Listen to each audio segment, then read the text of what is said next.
Hi guys, and today is Monday, June 8th. Today is this marked the beginning of Apple's Worldwide Development Conference, and I'm going to tell you everything you need to know for it as an investor. I think the first thing you should look out for here is the bottom line. Is Apple actually producing results? Are they actually doing what they said? Or is this all developmental stage stuff that's not going to be put into action anytime in the near future? Also, you should be looking out for new leadership transition, especially in the CEO's position. I think the first thing here to note is the new Siri AI. Apple's overhauled Siri, and it's now got some new features here. Apple's no longer relying on a single partner here. It's leveraging into a new hybrid strategy, licensing Google Gemini for cloud-based talks, and opening up extension features for Google Anthropic, which is Claude, and OpenAI for users to set as a default model to help aid in Siri's answering of user questions. This allows Apple to position himself as a consumer gatekeeper and an orchestrator of AI here. It's going to allow them to minimize their capital expenditure here and not spend all the costly numbers that some of their competitors are on AI data centers and things of that liking. However, Wall Street has still reacted with some caution here as the stock has dipped nearly 2% since the announcement. This is mostly due to concerns with delayed rollouts in Europe as well as China, and as well as that there is some lack of immediate upgrade pressure and immediate brand new crazy innovation here. There's nothing that Apple's doing that's overly crazy. They're not becoming a direct competitor here. They're really just positioning themselves to orchestrate and be the middleman in AI. They're not being a direct competitor to Claude or OpenAI. Along with this is also Tim Cook's final Worldwide Development Conference, as you're looking here for John Ternus to step up, and investors here are looking for his new communication style, his vision, and his ability to develop the community.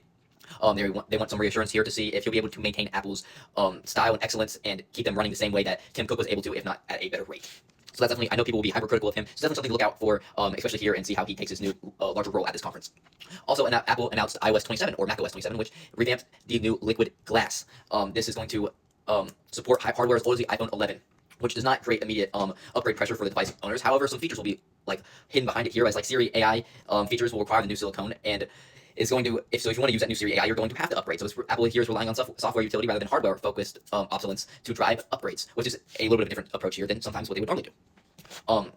So all in all here, you got the bear case, which some investors view as this announcement as evolutionary and not revolutionary, which is why you saw that 2% dip after the announcement, as there is no big breakthrough AI announcement that Apple has or AI position. So they're not doing anything crazy here. They're just kind of being the middleman, not going out on the leg here or anything, and they're no direct threat to any of the big AI players because of that.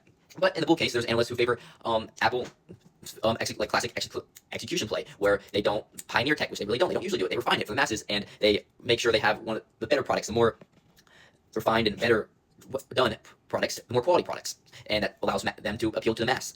And the brand is always huge because of it. Also, along with this, revenue boosts are expected to come through premium iCloud subscriptions, because this new Siri AI tiers are going to be locked behind the iCloud tiers. So this should allow for some earnings growth and some new earnings that Apple wasn't seeing before.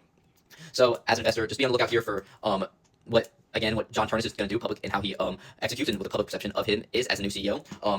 I would be on the lookout for how Apple's going to monetize the Siri AI and really make a big play at earnings with it. And the hardware cycles, be on the lookout for their September iPhone launch to see if the ecosystem that's announced here at the Worldwide Development Conference translates over to their new iPhone launch in September. As always, this isn't financial advice, and be safe out there in the markets.